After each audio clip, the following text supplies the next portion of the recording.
こんにちは、ミルトンです。今日はダイソーの材料のみを使って間仕切りカーテンを作ってみました。完成品がこちらとこちら。今回は後ろが見えるタイプのものと遮光タイプのもの2種類を作ってみました。短時間でいい感じに仕上げられてかなり楽しかったです。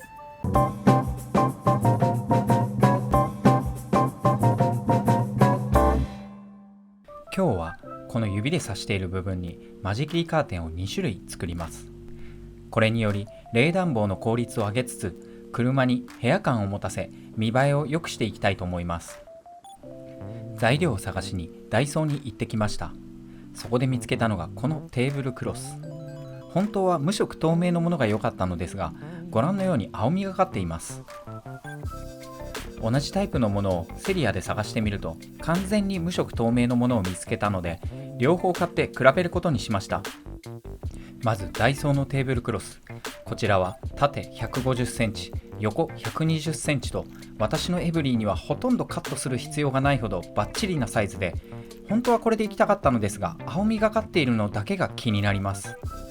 次にセリアのテーブルクロス。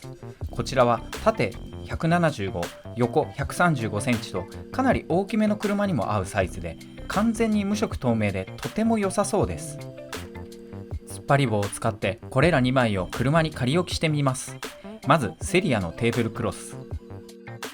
こちらは視認性バッチリで運転に使用しても全く問題なさそうです。次にダイソーのテーブルクロス。こちらは広げてみると青っぽさは一切感じず、ミラー越しに見ても問題なく後方確認できるので、今回はカットの必要が少ないダイソーのテーブルクロスを使うことにしました。まずこの曲線部分の型を取ります。今回も使うのはクリアファイル。これはハサミで現場合わせでカットするだけなので、簡単かつ素早く型を取ることができます。実際に車体に合わせ直線が始まる部分に折れ目をつけ、目印に沿ってハサミでカットします。この作業はそれほど厳密にやる必要はなく、大体合わせても結構うまくいきますので大胆にやっていきます。大半の車は左右対称だと思いますので、1枚だけ型を取れば OK です。型ができたらあとはテーブルクロスに合わせてカットするだけです。車体への固定はダイソーのファスナーテープを使います。こちらは両面テープで接着するタイプで、サイズは縦 25mm、横 30cm。ガサガサしているオスのみの方を使います。実はこのアイデア、以前 LED テープを仕込んだ動画を作った際に視聴者さんにコメント欄で教えていただいた方法で、軽いものの固定であれば車体の内装部分をほとんど傷めることなくいろんなものを固定できます。このように何度も取り付け取り外しをしても目に見えるような内装の毛羽立ち等はほとんど目視できないので、個人的にはこの方法はとても良いと思っています。このダイソーのファスナーテープは30センチととても短い割には、テープ部分を細くしても強力に固定できるので、縦に3分割してテーブルクロスに貼り付けることにしました。ファスナーテープ1本あたり 8mm とかなり細くなりますが、今回のテーブルクロスはかなり軽いので問題なく取り付けられます。この間仕切りカーテンが約120センチ程度ですので、ダイソーファスナーテープ約1本と3分の1で足りる計算です。切り終えたファスナーテープを型取りしたテーブルクロスに貼り付ければ間仕切りカーテンの完成です。これは本当にお手軽で、やり方さえ分かっていれば10分とかからず完成すると思います。取り付け取り外しもとても簡単で、ほぼワンタッチ、30秒もかかりません。このように隙間なく固定されていて、完全に車内を2分割してくれます。施工後何度か脱着してみましたが、内装が傷んでいる様子は感じませんでした。縦も150センチありますので下まで十分に届きます。サクッとできた割にはルームミラー越しに見てもいい感じです。実は今回目隠し用のカーテンの材料を探していて、ダイソーですごいものを発見してしまいました。それは私がずっと使いたいと思っていたダイソー製の遮光カーテン。いつか販売されるだろうなとは思っていましたが、これがまさか発売されていたとは知りませんでした。形もひだのついたドレープとフラットタイプ2種類あり、カラーラインナップもベージュ、リネン調グレー、焦げ茶色の3タイプ。車の内装とも合わせやすそうです。サイズは横はすべて100センチですが、縦は130、170、190と3サイズあります。今回は縦130、横100センチ、1枚300円のベージュのフラットタイプカーテンを2枚ゲットしました。こちらのカーテンは遮光率がベージュ面が 99.4%、ブラウン面が 99.96% とかなり高い遮光率で期待が高まります。素材はポリエステル 100% でできていました。開封してカーテンをチェックします。表面はベージュ、裏面は金色の少し厚めの素材で、いかにも光を通さなそうな感じ。カーテンフックをつける部分もフラットなので、狭い車内を圧迫しない作りになっています。固定方法は遮光カーテンがそこそこ重量があったので、磁石でくっつける方式にしました。まず天井のサービスホールキャップを外します。外す際はダイソーのプラスチック製のスクレーパーを使うと簡単に外れます。このキャップは後ほど使うので取っておきます。次にダイソーの 296mm のステンレスフリーステーを先ほどのサービスホールキャップで留めていきます。これはそこそこ重量があっても差し込むだけでがっちりホールドしてくれます。車体の曲がった部分はステーを素手で折り曲げれば簡単にフィットさせられます。ステーで3分割になってはいますが、1本あたりの隙間はほとんどないので全く問題ありません。この作業も5分とかからず終わる作業です。このステンレスステーに遮光カーテンをネオジウム磁石で仮止めしてみました。1枚だと映像のようにほんの少し小さいことが分かったので、カーテンを2枚重ねで使用することにしました。カーテンの固定にはダイソーのネオジウム磁石8個入りを使います。とても強力なのでパッケージから取り外すのも一苦労なのですが、映像のように磁石ギリギリの部分にハサミを入れて台紙のビニールを剥くと簡単に取り外せます。磁石の接着はダイソーの手芸ボンドを使います。これはキャップの先が尖っていて細かい部分にも接着剤を塗りやすいので気に入っています。映像のようにあらかじめ磁石を並べておくと作業がよりスムーズに進みます。カーテンの裾の折り返しの部分にボンドを塗り、その上に磁石を置いていきます。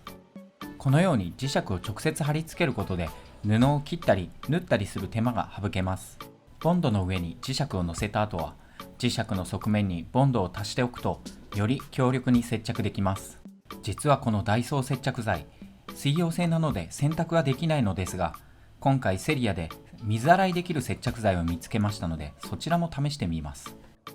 ダイソーの手芸ボンドが 35g なのに対し、セリアの布用接着剤は 10g とやや少なめなのですが、洗濯できるというのは大きなメリットです。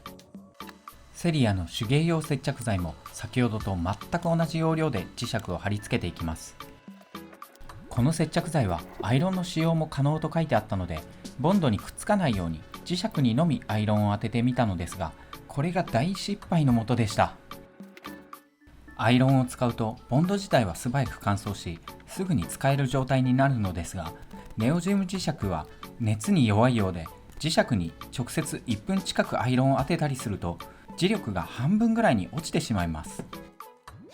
アイロンで磁力が落ちた磁石と熱を加えていない磁石で磁力の差を検証してみました。映像だと多少分かりづらいですが、加熱していない方は差し金の高さよりも高い位置からひっつき、ひっつく際の力も音も大きいです。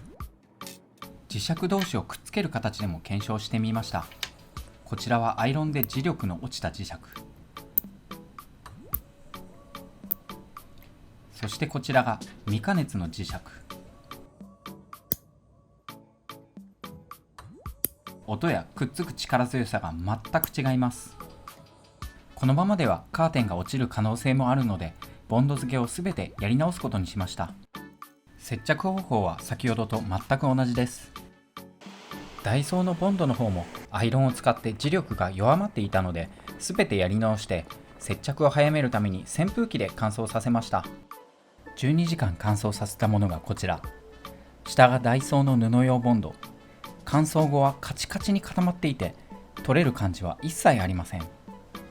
上はセリアの布用接着剤。こちらは画面では分かりづらいのですが、触った食感が多少ベタついていて、磁石が取れるということはなさそうですが、指紋が残りそうな感じでベタつくのが少し気になります。実際に取り付けてみます。角の部分は金属の部分がないので、ファスナーテープを小さくカットしてつけることにしました。取り付け終えた映像がこちら。今回は布を切ることもなく、ステーを仕込んで磁石をカーテンに貼り付けただけの作業ですので、ボンドの乾燥に時間はかかりますが、作業時間自体は15分もあれば完成すると思います。ご覧のように近づいてみても隙間は一切なく、車をツールーム化させることができました。ライトを消してみると、ほぼ完全に遮光できています。日中でこの遮光具合ですので、これならサービスエリア等の明るい場所でもぐっすり眠れそうです。運転席側から見るとこんな感じ。金色の裏地が光を反射しています。間仕切りカーテンをつけることで、どのくらい冷房効率が上がるかも試してみました。気温 30.6、湿度 69% から冷房をつけてスタートします。クーラーを入れた直後から湿度が劇的に下がります。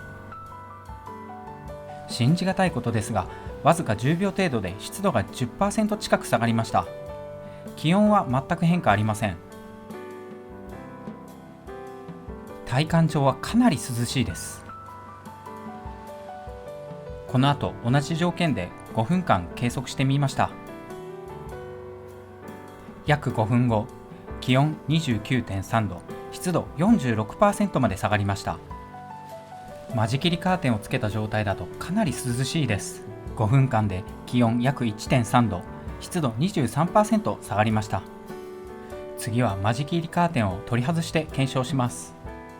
気温31度、湿度 64% からスタートです。こちらも約5分後の結果を検証してみます。こちらも結構涼しく、間仕切りカーテンありの場合ほどではありませんが、5分間で気温 0.9 度、湿度 20% 下がりました。比較すると、このカーテンをつけるか否かで5分間で気温 0.4 度、湿度 3% の差が出ました。この差を大きいと捉えるか小さいと捉えるかは人によるとは思いますが、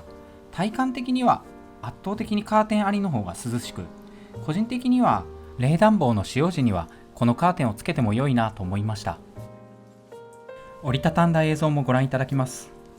2種類のカーテンを重ねてもかなりコンパクトになり、サイドポケットに収納可能なので、今後は車に常設しておきたいと思います。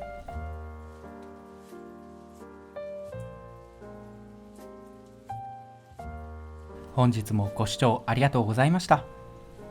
もしこのチャンネルを気に入っていただけましたら、チャンネル登録、高評価ボタンよろしくお願いいたします。